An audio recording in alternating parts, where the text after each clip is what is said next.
Hi, everyone. Welcome to Lisa's Stamp Studio and tonight's YouTube Live. I'm Lisa Curcio. If you're here watching the replay, welcome. I am so glad that you've come by. I've got an interactive card for you tonight. Not only will you be enjoying it, so will the receiver that you send the card to. Lots and lots of fun. It's got steps, but I promise it's not hard. I'm going to walk you through the whole process. The best part about tonight is I'm going to give you lots of tips so that you can create this card easily at home. And for those of you that are joining me live, welcome. I'm so glad that you're here. Remember, in order to comment, you're going to need to log into your Gmail account, which is your YouTube account. Also, I want to let you know about a couple of housekeeping items. I'm going to let you guys catch up with me for just a second. Megan's name is here in blue off to the side if you're here during the live chat. Those of you that are watching the recording can see the interaction as well. Megan is my YouTube assistant, and she is here to help interact with you when my head is very busy down at the stamp table, because that's what you came here for, to watch me stamp. The other thing I want to remind you about tonight is sound. And you might be looking at this going, what is that? Well, Murphy's Law struck here at the studio last night, very late. The cordless microphone that I usually wear when I'm with you just decided it didn't want to work anymore.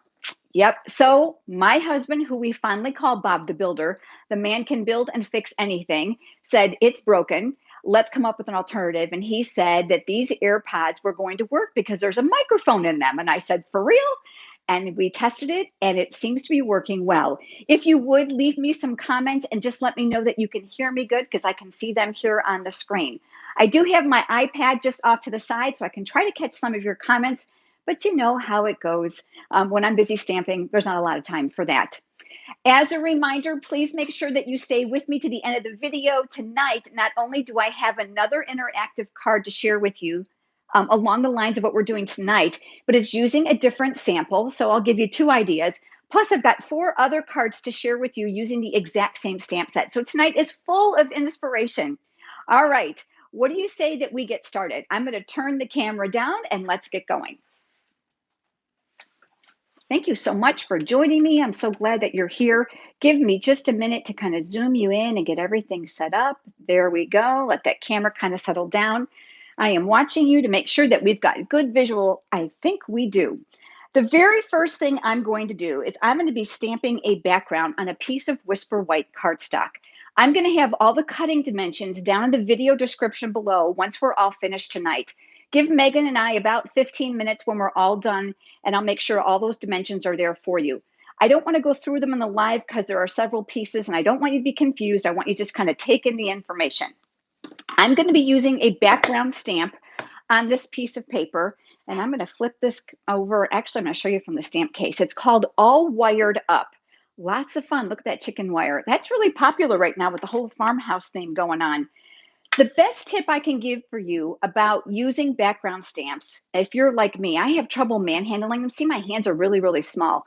I also struggle with some osteoarthritis in my joints. So using them face up on my work surface is a lot easier. Now, if you haven't seen me do that before, I'm going to demonstrate it for you. I'm going to be using my black Memento ink pad. That is my black pad of choice. So I'm going to go ahead and ink that up, trying not to get my fingers all black in the first 3 minutes that we started, right? Any other stampers with me? I always say that if you're not full of ink by the time you're done, you haven't been stamping. All right, let's just make sure I don't transfer that to my paper. And then I'm going to take my cardstock and I'm going to lay it right on top. I'm taking a scrap piece of paper. These are the small grid sheets, and I'm going to rub. Actually, what's happening is I'm transferring the design from the bottom up. Now, the great thing about this is if you like those kind of worn backgrounds, you can kind of skip around and purposely miss areas so that you don't get the entire impression. That's also really fun, part of grunge stamping, great for mixed media, those of you that like that type of paper crafting as well. All right, so I'm going to flip that over, and then here we go. I'm just going to dump that off, and look at that. Perfect background every single time. You can take this on your Stampin' Chamois or your Stampin' Scrub to go ahead and clean that. I'm going to toss it over here to the side until the Alive is all done, and I'll clean that later. The next part of this is for this interactive fun fold is we're going to need to make a slot in here in order to create the pull for the tab. And I'm going to be using the classic label punch, probably one of my favorites. Some of the smaller greetings will fit well inside of here too. I use it upside down so I can see where I'm going. I'm loading it from the top, and I'm going to go in as absolutely as far as you can go. And then what you're going to want to do is you're going to want to eyeball to see if you've got about the same amount of space on both sides. So I'm just going to look visually, and that looks pretty good. So we're going to go ahead and punch that out. I'm going to set that punch down, and then I'm going to set this aside. We'll come back to that in just a minute. The next thing I've got here is a piece of cherry cobbler cardstock. And this is cut 2x6. And again, I've got all the cutting dimensions down below after we're all finished with tonight's live. This is my trimmer. It actually does have a scoring blade on it. We're going to do 2 score lines, super easy. For those of you that have trimmers without scoring blades, you can use your bone folder right down your track. I don't know if you knew that or not. But I'm going to line this up at 2 inches, right up here near the top of my trimmer. And I'm going to score with my light blade. And I'm going to move over to 2.5 inches, and I'm going to do that again.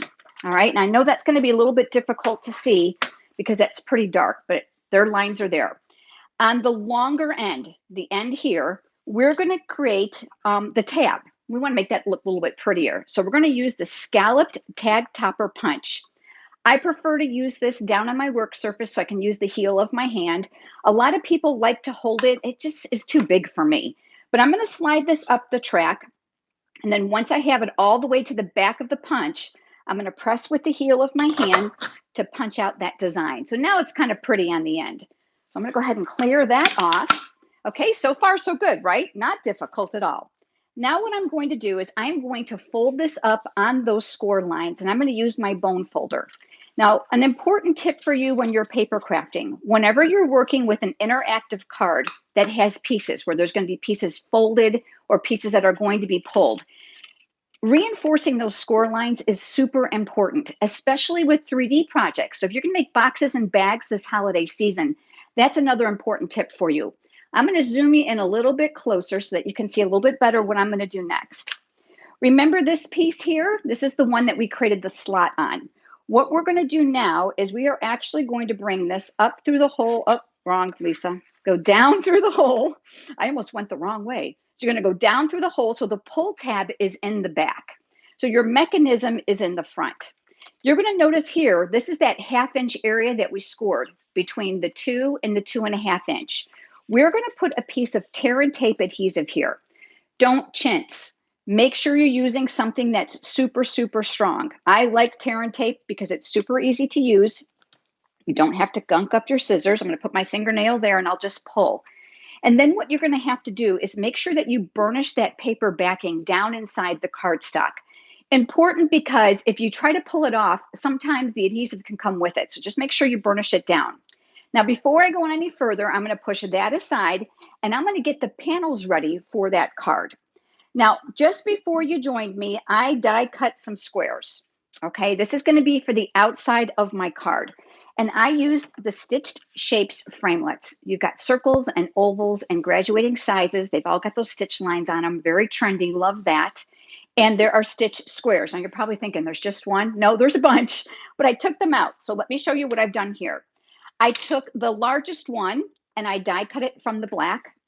And then I took the second to the largest one and I die cut it on thick Whisper White cardstock. And I use the thick because I'm going to be using the alcohol-based Stampin' Blends markers for my image. All right. So we've got those 2 pieces. I'm going to move those off camera. And then I've got 2 other pieces for this layer. I've got another black and another white. So I'm using the same one again. Remember, this was the white one. I'm using it here for the black. And I'm using the smaller one. This is the second from the smallest here for this layer. Again, I'm using thick Whisper White cardstock. I'm just keeping the cardstock consistent in this project. All right, so that kind of talks you through which dies that I have used. Now I want to give you a little disclaimer while I'm getting this ready. I tried cutting my own little sizes today, just with my trimmer, creating a square. Oh, and doesn't it just figure? I cut it 1/4 inch too big. And if that happens when we're all finished, it's going to show when we go to put the pull tab on. And I'll show you what I mean when we're all finished. So here we go. We've got our cardstock here. I'm going to go back to that Memento black ink pad. And I've pulled out this adorable little rooster. Look at this. Isn't he cute? Holding that heart. This image comes from the stamp set that's called Birds of a Feather. Now, today is a huge day for paper crafters because it's the first day of the Stampin' Up! holiday catalog for 2019. Now, if you don't already have a demonstrator and you would like a copy of this holiday catalog and or the annual catalog, here's a quick peek of that one too. I would be happy to send you complimentary copies. All you have to do is go over to lisastampstudio.com and click on contact me. So I've pulled out the rooster. I'm going to ink that up. This is a brand new memento pad, so it's nice and juicy.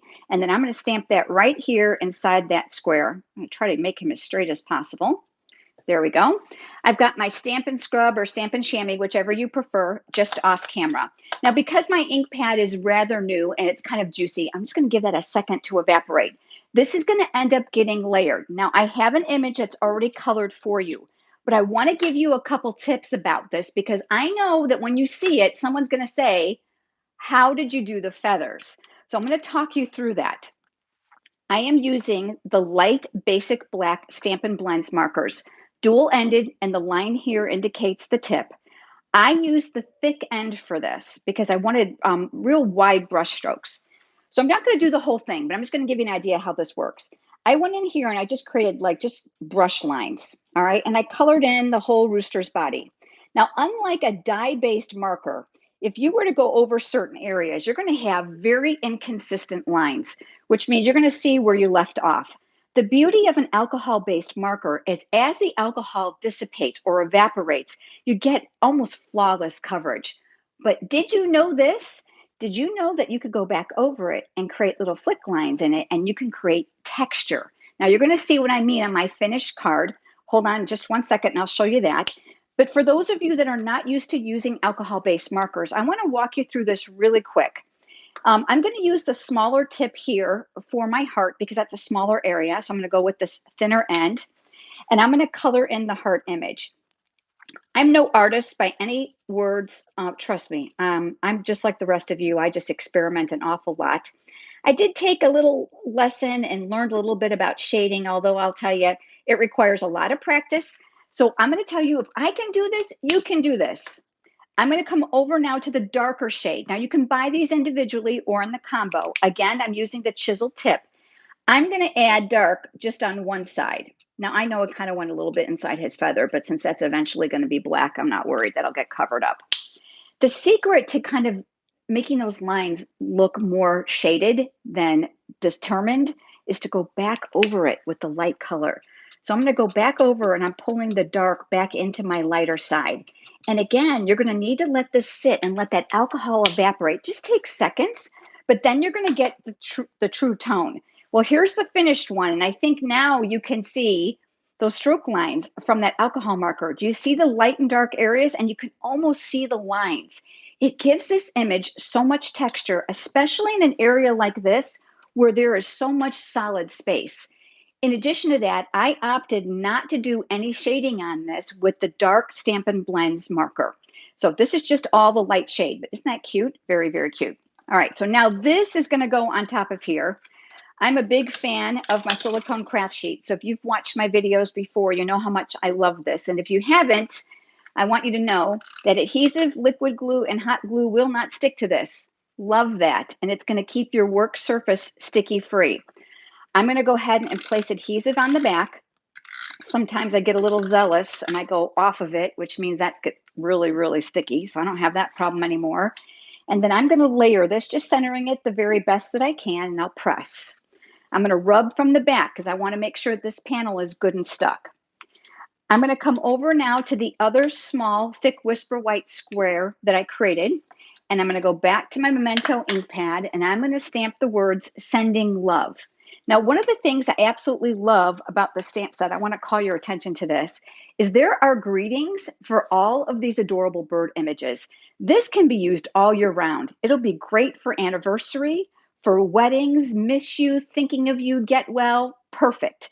Christmas, definitely, Halloween, and Thanksgiving. So there's words here to go with each of those. And then I love this one, wishing you a joyful Christmas from our little flock. And of course, there's that beautiful star border here. Lots and lots of fun. So I chose the sending love. I'm going to ink that up and I'm going to stamp that right here in the center. All right, that looks pretty good. I'm going to cover this up. An open ink pad here is a recipe for disaster. So I always cover that. I'm going to come back to my silicone craft sheet.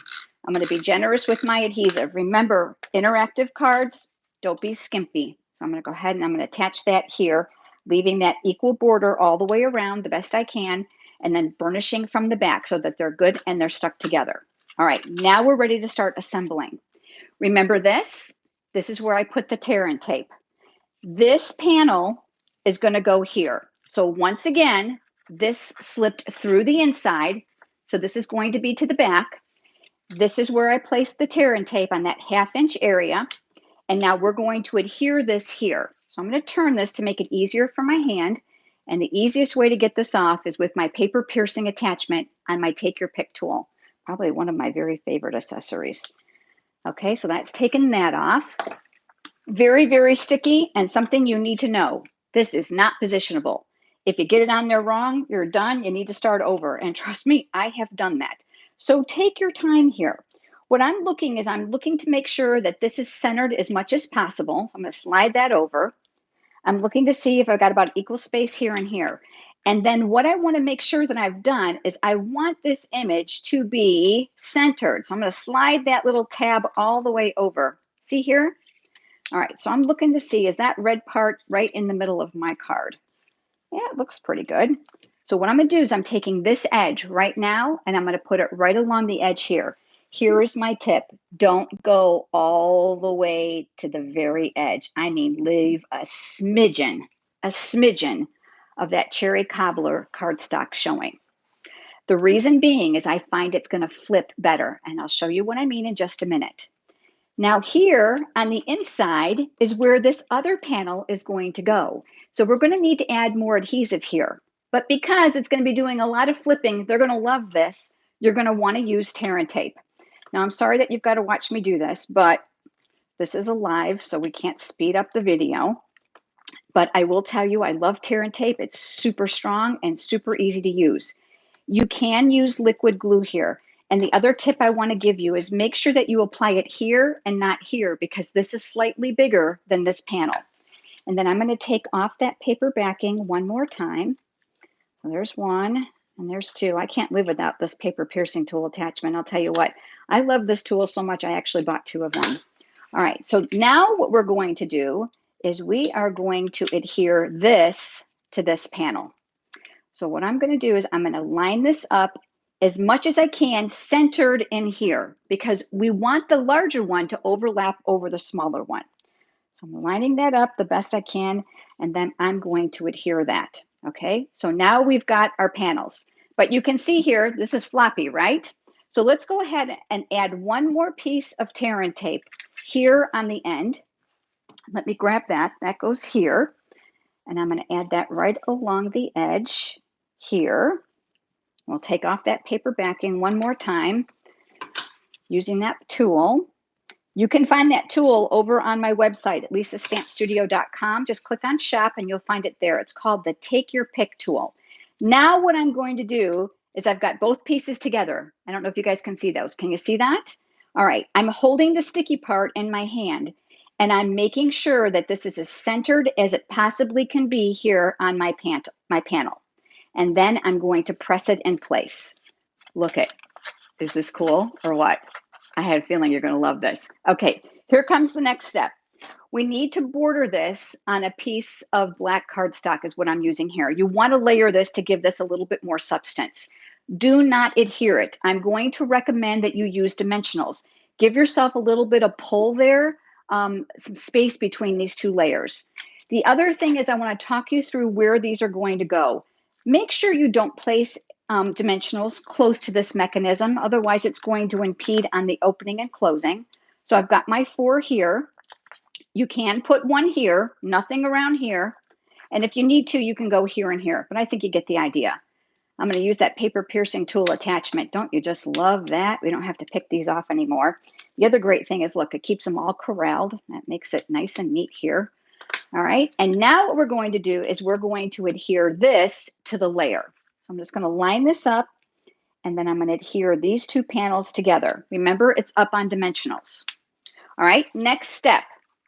We're going to put this on the card base. Nice and easy so far, right? Cherry cobbler. I scored it right before you joined me.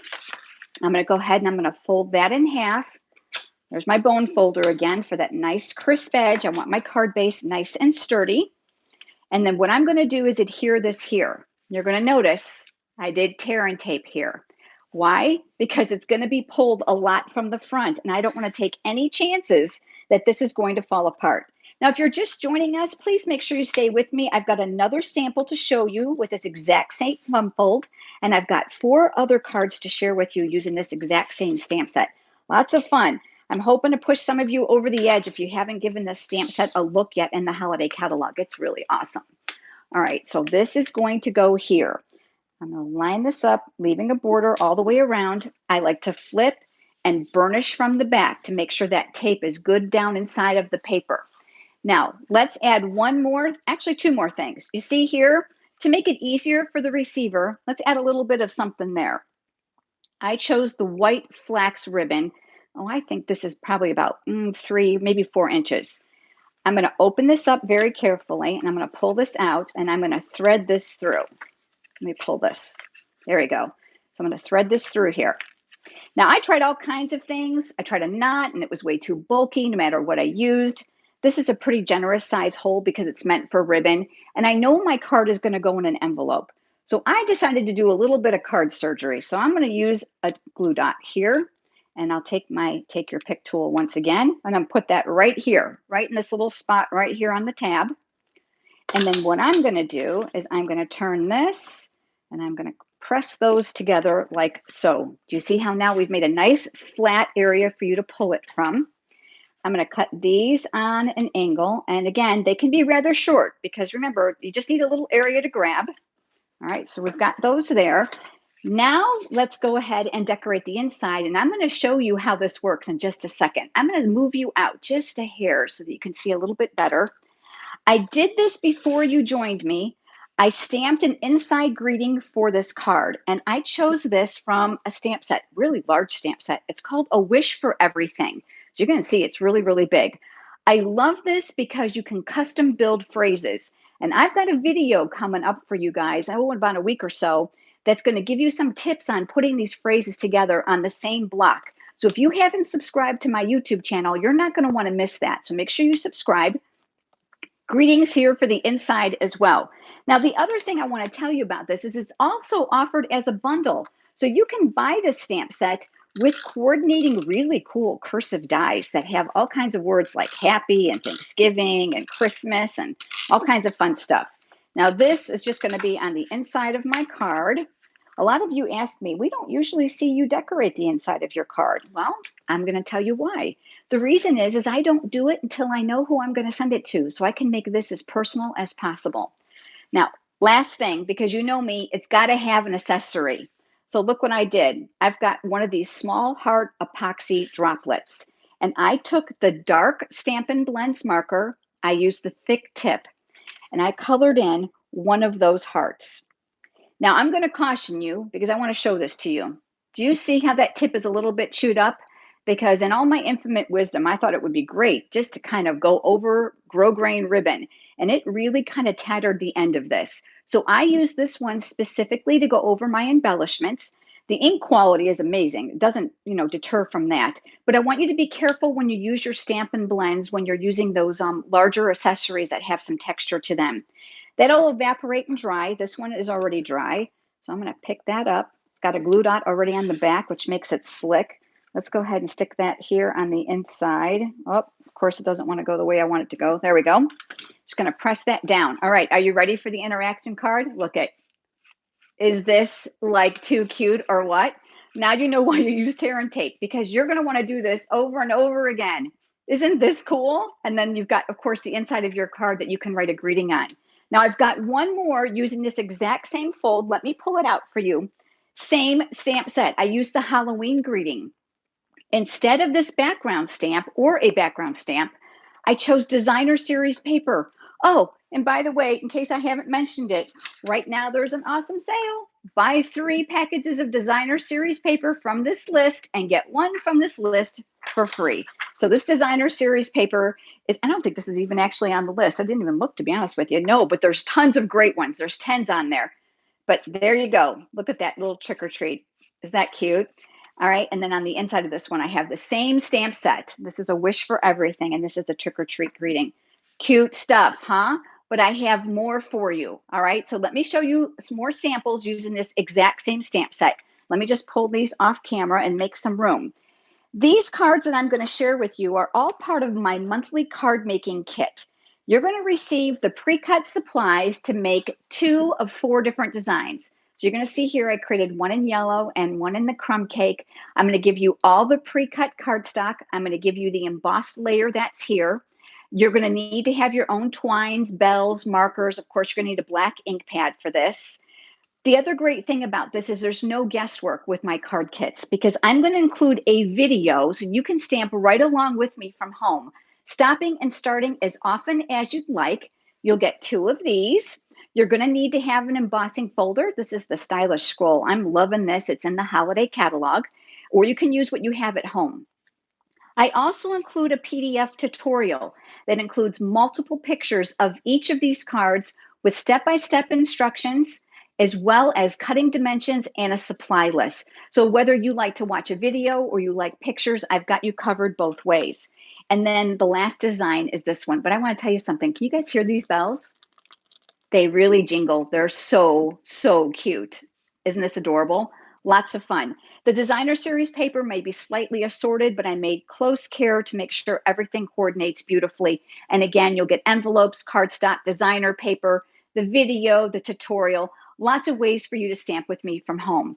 Now, let me tell you how you can order your kit if you're interested. I decided to turn the camera around so you don't have to watch my talking hands. I provide the card kit absolutely free with any $50 product order between today, which is September 4th, and Saturday. I'm checking my calendar, which is September 7th. It's a 4-day ordering window only. Okay, you have to use an exclusive card making kit host code. It's the only way that I know you're entitled to the free pre-cut supplies, video, and tutorial. However, if your order is $150 in product or more, please don't use that host code because you're entitled to what we call Stampin' Rewards, which is free product. But you'll need to contact me and let me know that that order was intended for this card kit so that I make sure I cut supplies for you. Otherwise, I have no way of knowing. In addition to that, all of my card making kit customers also receive an added bonus. They receive a private invitation to an event called Live with Lisa. It is a live Facebook event where I do numerous, 2 actually, live demonstrations for them of projects. And I include 8 tutorials with different cards for them to be able to use at home. In addition to that, I do prize patrol. I give away some products. Now, if you're not on Facebook, don't worry, I've got you covered. Just let me know when you place your order, and I'll be happy to send you the video recording and the tutorials via email. And of course, your name is still in the product prize drawing. Remember, there's just a 4-day ordering window.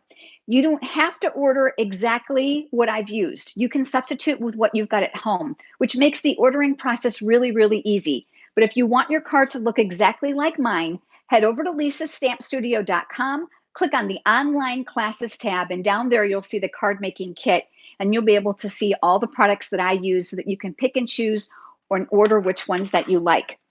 Now, before we go, for those of you who do place an order of $25 or more, you're automatically included with my Live with Lisa events, and that's before shipping and tax.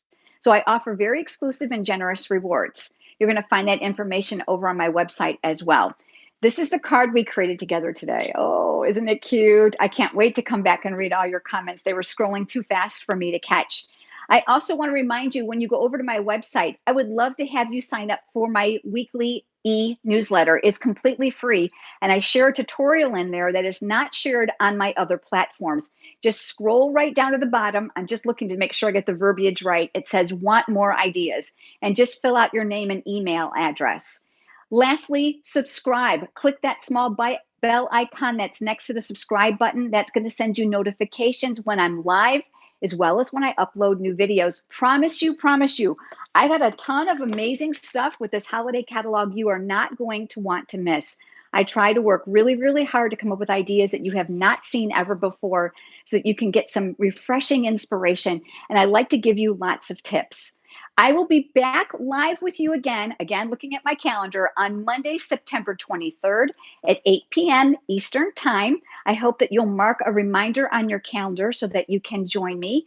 If you have enjoyed today's video, please give it a thumbs up here on YouTube. It sure helps. And I look forward to being back with you again. Thanks so much for joining me again, everyone, for this fun, interactive, fun fold pull tab card. I look forward to seeing you in a couple weeks. Have a great day.